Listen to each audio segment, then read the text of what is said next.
সম্মানিত কৃষিপ্রেমী ভাই ও বন্ধুরা, আসসালামু আলাইকুম। অনেকে প্রশ্ন করে থাকে যে একাধিক কুশি গাছের গোড়াতে, একাধিক কুশি, এই কুশিগুলো কি করব? সব কি গাছের উপরে তুলে দেব?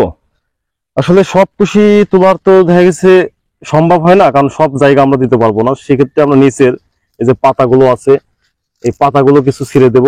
পাতা তো কেরালা সিমেন্ট সবসময় ভাঙাই লাগবে কম বেশি। আর এই যে কুশিগুলো, এই কুশিগুলোর প্রয়োজন নাই। একটা, দুইটা, তারপরে এটাও আমি ছেড়ে দেব তিনটা। এই তিনটা কি করব, কেটে দেব। কেটে দিয়ে যে এই যে এই অংশগুলোতে আছে কার্বন ডাইজিম কিংবা ম্যানকোজেব গ্রুপ এর পাউডার, যেগুলো ছত্রাকনাশক, সেগুলো কিন্তু স্প্রে করে দেব। দিয়ে সেরে আমার এই যে এখান থেকে গাছ আছে, এই জাত থেকে অসংখ্য কুশি বের হবে। এই কুশিগুলোকে আমি মাচায় তুলে দেব। আর গোড়ার এত কুশি তুলবো না, এবং সবগুলোও কাটবো না, মাঝারি টাইপের। আর সবচেয়ে যে বড় কাজগুলো হবে এই সময়, তা হচ্ছে লতকে পেস্তে এবার দেওয়া যাবে না।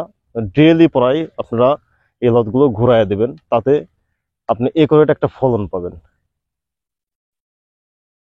সবাই ভালো থাকবেন, আল্লাহ হাফেজ।